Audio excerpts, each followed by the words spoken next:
Rieccoci nell'appuntamento mercoledì, primo Inter Pares.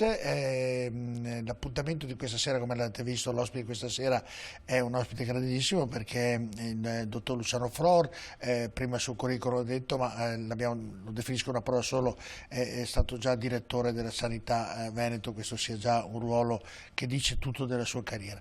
Ho detto prima della pubblicità, le farò una domanda. Senta, lei sa, quando uno viene operato o va in una struttura ospedaliera, gli dicono vai da quel medico perché è bravo, ti opera Luciano Flor perché è bravo, ti segue Luciano Flor perché è bravo, ma uno perché capisce, come capisce o chi capisce che Luciano Flor è bravo come chirurgo? Lo dice perché ha salvato la vita. Allora tutti quelli che salvano la vita e che sta bene ovviamente escono, vai da Luciano Flor perché è bravo, ma quelli che magari muoiono ti dicono non andare da Luciano Flor perché non è bravo. La domanda non è questa, la domanda è come si fa a sapere se uno è bravo o no? Ma io guardi, sono stato in ospedale e sono riuscito ad avere la risposta, poi non so se è la stessa che mi darà lei. Le sto facendo così. C'è un aspetto tecnico che il malato sintetizza come è andata a me, no? Mi ha guarito, mi ha risolto il problema ed è un bravo e sintetizza. C'è un aspetto relazionale, come il medico, come si interfaccia con il malato, gli dà fiducia, gli fa capire che si prende cura e che darà tutto quello che si può fare. Quindi è il malato stesso che sa giudicare se è bravo un chirurgo o meno? Guardate, i malati sono molto più informati e molto più capaci di dare giudizio di quello che si crede. Sto facendo una domanda tra bocchetto, Flore, no, così. no, quindi è un malato che decide il valore del chirurgo. Allora, e se quel malato muore? Guardate, noi abbiamo alcuni dati molto oggettivi. Ormai per ogni chirurgo è quasi pubblica la casistica. Tu sai che vai da uno che ne ha fatti 1, 10, 100 e la casistica è pubblicata e sarà sempre più... E quella è veritiera. E quella è veritiera. Che il chirurgo è bravo. Poi ti dico, il chirurgo c'è anche una considerazione che nasce nel mondo in cui lavora. A volte il tuo medico di medicina generale perché conosce direttamente, che ti invita e ti dice vai perché lo conosco, è uno bravo. C'è l'equipe dove lavora che riconosce... Ecco, bravo, dottor, questa è tutto giusto quello che è, perché la casistica è tanta... Però io ho imparato in ospedale, perché anch'io mi ponevo una domanda, essendo stato ricoverato moltissimo, e lo dico personalmente, poi mi dica se è sbagliato o meno, non è che voglia fare i saccenti merito, però essendoci stato un po' qualcosina ho capito. E ho capito che la bravura di un chirurgo l'ho conosciuta tramite gli infermieri. Certo. Perché gli infermieri mi dicono è uno tranquillo, è uno che non gli trema la mano, è uno che sa quando andare, è uno che al mattino sta bene. E io ho capito, anche chi veniva a farmi un leggero prelievo, delle volte io conoscevo uno, poveretto, che veniva a fare il prelievo e chiedevo, perché sono stato in ospedale dei mesi, chiedevo speriamo che non venga lui di turno, perché quando entravo mi faceva un prelievo e faceva un male boia, no? Invece altri meno. La bravura poi del chirurgo, che quello è bravo, la sentivo dagli infermieri. Quello interviene perché è un uomo tranquillo, un chirurgo tranquillo, non si agita, ha la mano ferma. E ho recepito che la maggior parte, oltre alla casistica che è sotto un aspetto tecnico-scientifico quella che vale di più, ma in termini artigianali, in termini terra a terra, per dirle, io credo che l'infermiere recepisca quello che... Guardate, io scherzando... E poi quando un infermiere si fa curare da quel medico, allora dico... Esattamente così, io scherzosamente ogni tanto dico andate a curarvi dove vanno i medici e gli infermieri che sbagliate poco. Quindi non ho sbagliato come pensiero, quindi era perché tutti si chiedono come fa a essere bravo, e io dico se vai a quello che gli ha salvato la vita e sta bene è bravo di sicuro, se vai a un altro che invece sta male magari no, invece non è che è così proprio così. Di fatto però la valutazione di bravo per un medico, per un chirurgo deriva da quello che ha fatto. E quindi certo. quello che ha fatto lo ha fatto in modo tale che chi è in grado di dare una valutazione dice questo è bravo. Bene, torniamo, dottor Froll, al suo curriculum. Anzi, voglio ricordare, prima di leggere, ovviamente non ho letto l'attività anche scientifica, perché lei è autore di 30 pubblicazioni, coautore di 5 libri su temi dell'organizzazione sanitaria, membro del comitato di redazione del comitato scientifico di riviste a livello nazionale, del comitato scientifico di congressi e convegni nazionali, di esperienze in nucleo di valutazione dell'organismo indipendente di valutazione e consiglio di amministrazione dell'istituto di ricerca a Padova. Ha svolto poi attività didattiche nelle scuole, lo sta facendo tuttora, di specializzazione all'Università di Verona, i master universitari in gestione ed innovazione nell'amministrazione pubblica, è stato titolare di insegnamento dell'economia aziendale e management sanitario della Facoltà di Medicina e Chirurgia dell'Università di Padova e ha partecipato ad oltre 20 convegni di rilievo nazionale in qualità di docente o relatore. Era un piccolo curriculum il suo. Mi faccio un sorriso, l'ho fatto in tanti anni. Mi faccio un sorriso perché insomma è un bel curriculum, dottor Flora, al di là di tutto. Senta, lei, ci soffermiamo sull'azienda ospedaliera di Padova, che credo sia stata l'azienda più importante. Lei ci è rimasto per 4 anni, quindi se non sbaglio nel curriculum c'è stato dal 2016 al 2020. Ha avuto complimenti e ha avuto polemiche. Ovviamente sono stati più complimenti o più le polemiche nella gestione dell'azienda ospedaliera di Padova? No, nell'azienda ospedaliera di Padova io ho avuto grandissime soddisfazioni e ho avuto tanta collaborazione e credo per me è stato un passaggio importante, perché io entravo in azienda nell'ospedale di Padova di fatto nell'89 come specializzando e avevo vissuto quel periodo con la vecchia amministrazione del comitato di gestione, che ricordo, nasceva l'esigenza di un nuovo ospedale. L'ho visto per alcuni anni, poi ci sono passato come direttore sanitario dove c'era un'altra ipotesi di nuovo ospedale, e quando sono stato direttore generale uno dei motivi per cui sono stato commissario era la questione del nuovo ospedale di Padova. Poi ne parliamo anche di quello. Ecco, quindi ha avuto più soddisfazioni questo da Padova, direi dall'ospedale, dai professionisti, dall'amministrazione tutta, ho avuto un grande sostegno e grande appoggio. Diciamo che ha avuto più complimenti, tra virgolette. Aiuto, che poi entro subito, poi parleremo del nuovo ospedale, della nuova pediatria, parleremo di tante cose, ovviamente del plastico che lei ha inaugurato con Zaia e con Giordani, quindi quel taglio definiamolo quasi nastro alla regione Veneto. Lei ha vissuto il periodo Covid?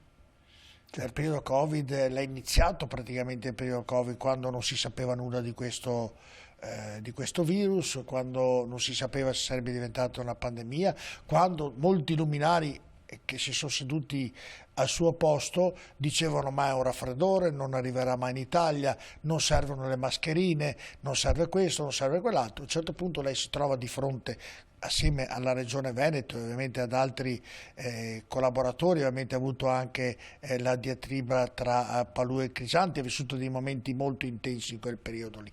Ce li vuole raccontare, dottor Flor? Nasce purtroppo questo virus, arriva questo virus e Padova inizia a creare delle divisioni di reparti, deve cercare le mascherine, poi vengono i tamponi, poi arrivano i vaccini. Mi racconti un po' questa storia, e ha tutto il tempo a sua disposizione per poterla raccontare, perché credo abbia inciso, mi scusi e termino, ha inciso nella vita di tutti noi in maniera anche guardando il futuro in maniera molto importante. Cioè è cambiato il mondo dopo l'11 settembre, quando le 2 torri sono state prese di mira, e è cambiato il mondo anche il Covid. Per punti potrei dire: quando a dicembre 2019, gennaio 2020 vedevamo in televisione i cinesi vestiti da astronauti, non avremmo mai pensato che sarebbe capitato anche a noi. Quindi non è che non eravamo pronti, non ci avremmo proprio pensato che capitava che anche noi ci dovevamo vestire come astronauti per andare a curare i malati, e che dovevamo mettere sopra l'organizzazione di tutta la sanità, non solo dell'ospedale. Ma non la soffermo perché è così importante. E questo secondo lei è stato un errore di non valutare, perché quando è arrivata, se lei nella storia guardiamo la peste a Venezia, quando c'è stata la peste a Venezia nel 1400, adesso non vorrei sbagliare la data, addirittura già lì i medici ci venivano con quel famoso becco che sembrava una maschera, ma era per tenere distanti ovviamente i pazienti per non essere infettati anche loro. Domanda, non si poteva prevenire questo e prevenire nel futuro che queste malattie possono capitare, perché l'uomo se ne va anche a cercare, diciamolo chiaro. Su altre cose l'ospedale è attrezzato, ci sono norme specifiche, tutti gli ospedali hanno un piano per un massiccio afflusso di pazienti. Se capitasse un mega incidente, si scontrano due pullman, un treno, tutti gli ospedali hanno un piano, siamo pronti. Noi siamo pronti per cose che possono capitare e che ci aspettiamo anche concretamente come si sviluppano. Qui avevamo l'incertezza, allora non avevamo mai vissuto un'epidemia di questo tipo, ma avevamo un'incertezza perché viaggiavamo un po' giorno dopo giorno per capire cosa sta succedendo. Non è che si è capito tutto, si è capito che la malattia aveva una diffusione rapidissima. Nella prima fase la malattia era abbastanza seria ed impegnativa e quindi abbiamo adattato l'esistente alle esigenze dell'epidemia. Noi non abbiamo un piano organizzativo per dire arriva l'epidemia, è così. No, noi abbiamo adattato l'esistente, noi abbiamo spostato reparti, modificato pronto soccorso, modificato percorsi, abbiamo svuotato piani. Facciamo la cronistoria, arriva questo, arriva in Italia, arriva a Vo, iniziamo, certo. Prima arriva a Bergamo, poi arriva a Vo, il primo paziente che muore purtroppo è qui vicino a noi. E lei cosa fa? Lei è direttore dell'azienda di Padova, lei convoca, cosa fa? Io avevo in quel momento una preoccupazione di separare dentro l'ospedale l'attività rutinaria, cioè i non malati di Covid dai malati di Covid. La prima cosa che abbiamo subito pensato è... È stata una scelta sua? Sì, è stata una scelta mia col direttore sanitario, abbiamo pensato subito, qui noi dobbiamo separare i percorsi. Sì, dobbiamo separare i percorsi dei malati Covid dalle altre persone e dove ci sono malati Covid non deve esserci nient'altro. Abbiamo esternalizzato in un capannone subito in un prefabbricato che la protezione civile ha risposto in tempo reale, avvisata alle 4 di pomeriggio, 7 di mattina, ci stava preparando i tendai, i prefabbricati per fare i tamponi, ci stava preparando l'accesso al pronto soccorso differenziato e noi abbiamo in pochissimo tempo dedicato delle aree solo a malati Covid. Ricordo che la prima scelta è stata quella di spostare un reparto come l'ematologia dall'edificio delle malattie infettive. Il reparto ha lavorato fino al venerdì pomeriggio e lunedì mattina ha ripreso in un'altra sede, senza perdere attività, senza interrompere. Calcoli che uno spostamento di questo tipo in tempi normali richiede 2 mesi di preparazione. L'abbiamo fatto in 2 giorni, che erano un sabato e una domenica, lavorando giorno e notte. Perché anche i direttori del reparto hanno capito che bisognava essere rapidi e veloci e che bisognava fare queste cose.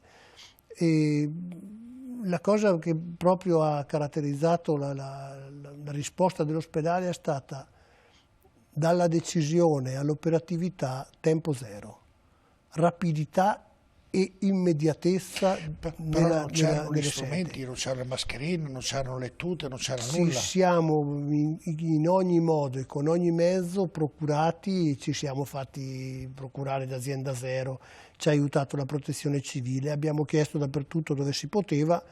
Difatti noi temevamo di rimanere perché avevamo consumi elevatissimi di materiale di protezione, mascherine, sovracamici, materiale impermeabile, materiale per le persone che lavoravano in rianimazione, guanti.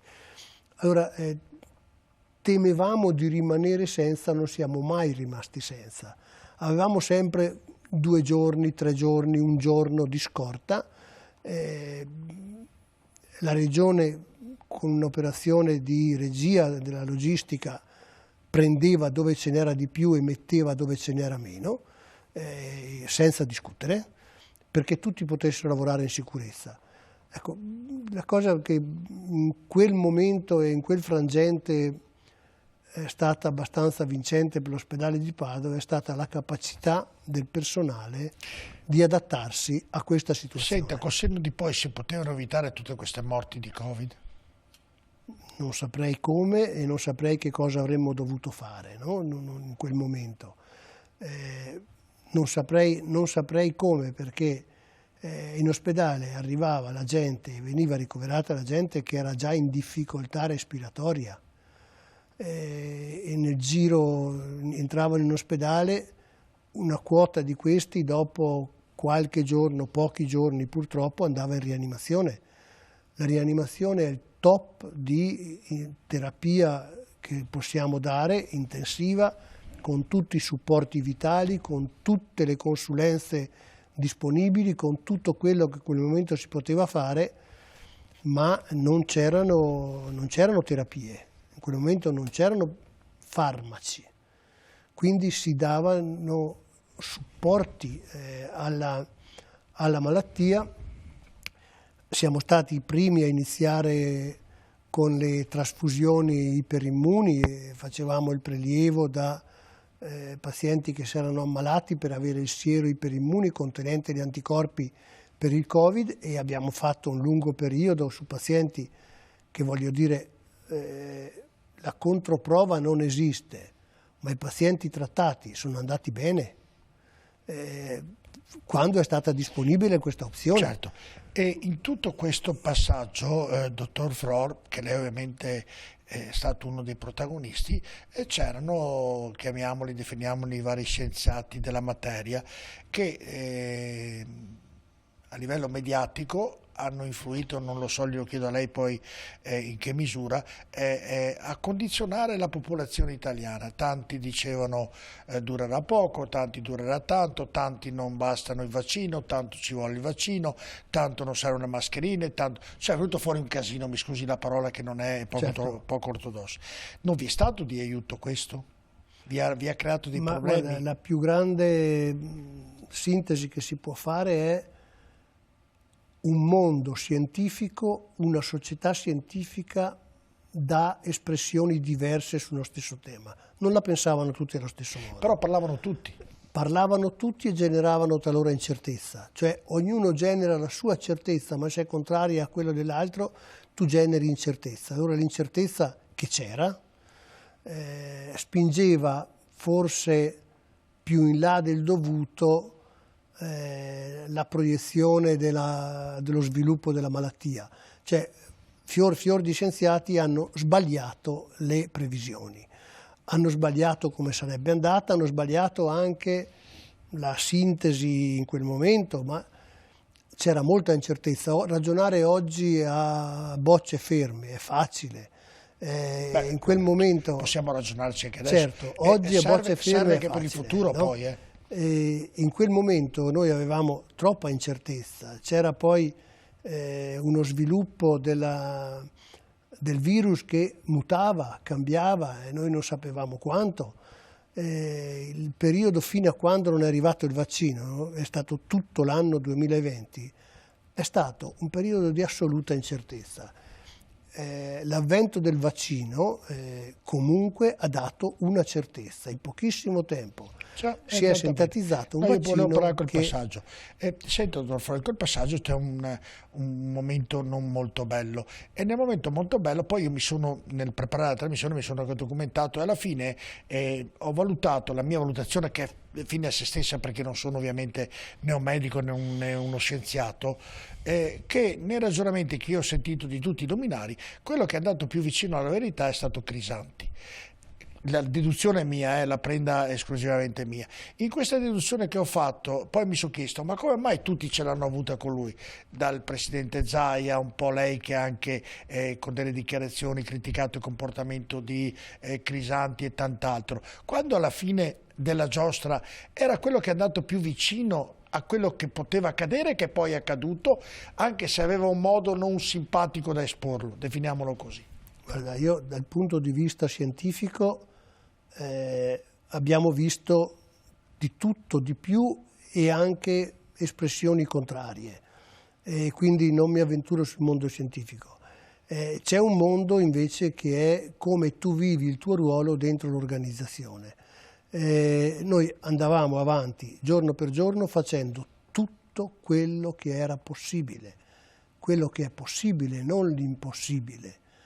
Quando viene la polemica sui tamponi rapidi, è una polemica che non ha motivo di esistere, perché noi facevamo tutti i tamponi molecolari possibili e immaginabili, tutti.